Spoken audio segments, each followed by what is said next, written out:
તો અમદાવાદના ભારે વરસાદના કારણે શહેરમાં ભૂવા પડ્યા છે ત્યારે અમદાવાદના વાડદ વિસ્તારમાં ભૂવામાં કાર ફસાઈ ગઈ। આ કાર 10 ફૂટ ઊંડા ખાડામાં ફસાઈ ગઈ। રાજ્યમાં વરસાદની શરૂઆત થઈ ગઈ છે ત્યારે અમદાવાદમાં પણ છેલ્લા કેટલાક દિવસથી વરસાદ ખૂબ પડી રહ્યો છે અને તેના કારણે અનેક વિસ્તારોમાં ભૂવા પડી ગયા છે। તો અમદાવાદમાં ગઈકાલથી ધોધમાર વરસાદ પડી રહ્યો છે ને આ વરસાદના કારણે તંત્રની પોલ ખુલી રહી છે। તંત્રએ જે પ્રી મોન્સૂન પ્લાનની વાત કરી હતી એ તમામ વાત જાણે કે વરસાદના પાણીમાં ધોવાઈ ગઈ હોય તે આ દ્રશ્યો પરથી નજરે પડી શકાય છે। આ દ્રશ્યો છે વાડદ વિસ્તારના કે જ્યાં વરસાદના કારણે ભૂવો પડી ગયો અને તેમાં એક અલ્ટો કાર ફસાઈ ગઈ હતી। અમદાવાદમાં વરસાદ બાદ ભૂવાઓનું સામ્રાજ્ય વધી રહ્યું છે ત્યાં દ્રશ્યો પરથી જોઈ શકાય છે।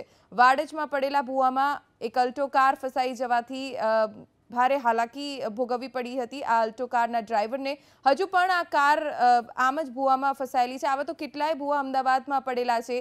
વરસાદ બાદ રસ્તાઓનું ધોવાણ થઈ ગયું છે અને જે પ્રમાણે રસ્તાઓ બનાવવામાં આવ્યા છે કેવા મટીરિયલમાંથી બનાવવામાં આવ્યા છે તે આ પહેલાં જ વરસાદથી સાબિત થઈ રહ્યું છે।